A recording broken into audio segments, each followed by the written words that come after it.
L'élégance du hérisson, Muriel Barbery.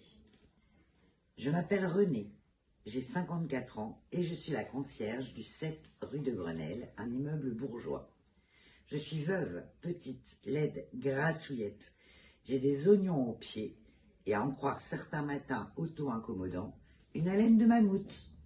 Mais surtout, je suis si conforme à l'image que le sont faits les concierges qu'il ne viendrait à l'idée de personne que je suis plus lettrée que tous ces riches suffisants. Je m'appelle Paloma, j'ai 12 ans. J'habite 7 rue de Grenelle dans un appartement de riche.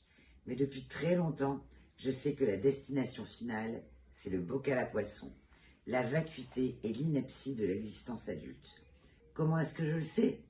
Ah, il se trouve que je suis très intelligente, exceptionnellement intelligente même. C'est pour ça que j'ai pris ma décision. À la fin de cette année scolaire, le jour de mes 13 ans, je me suiciderai. L'élégance du hérisson serait le 3e roman que j'emmènerai sur une île déserte, pour la simple et bonne raison qu'en plus d'être une belle histoire, c'est aussi une déclaration d'amour à la langue française. Et de notre temps, il est rare de trouver un aussi subtil éloge. Oui, quel bel hymne à la langue de Molière. Plusieurs clés de lecture sont mises à la disposition du lecteur pour l'aider à comprendre les caractéristiques de l'élégance du hérisson. Roman à 2 voix, le livre est une satire sociale qui aborde les grands thèmes de la vie, de la mort et de l'art, mais aussi de la famille, de l'amitié et de l'amour. La poésie du langage utilisée par l'auteur et la richesse de son vocabulaire, qui force parfois le lecteur à ouvrir le dictionnaire pour comprendre le sens d'un mot, fait de ce roman de Muriel Barbery une célébration de la langue française. Outre ce petit préambule qui porte sur la forme linguistique, je vais brièvement me concentrer sur le fond. Ma première rencontre avec le roman fut un appel visuel.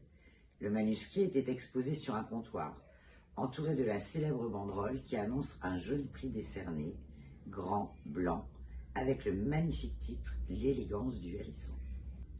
J'ai couru vers le livre comme s'il me criait de venir le chercher, et je me suis empressée d'en lire la 4e de couverture. Et qu'ai-je lu? L'histoire de 2 personnes marquées par la vie. 2 vies abîmées qui vont être amenées à se rencontrer et à se sauver l'une l'autre. Et je l'avoue, je suis faible face à d'aussi belles histoires, car pour moi, ce sont les plus belles, celles qui portent le plus d'espoir dans cette société où on voit peu à peu l'humanité s'en aller, en laissant derrière elle de pauvres âmes perdues et solitaires.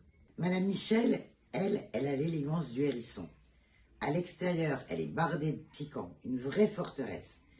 Mais j'ai l'intuition qu'à l'intérieur, elle est aussi simplement raffinée que les hérissons, qui sont des petites bêtes faussement indolentes, farouchement solitaires et terriblement élégantes. Et de très loin, je ne regrette pas mon achat et cette rencontre fortuite dans une petite librairie.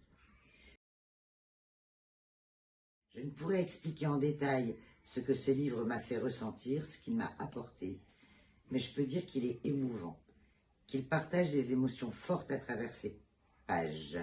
Il vous touche, vous accroche à lui. Il vous entraîne dans des amitiés insolites. Il vous fera rire, vous fera pleurer, vous excédera, vous gratifiera. Mais en tout cas, il est loin de nous laisser indifférents. Brillant, spirituel et délicat, certainement pas prétentieux, juste intelligent. Et oui, il reste pour moi un conte humaniste d'une très grande élégance.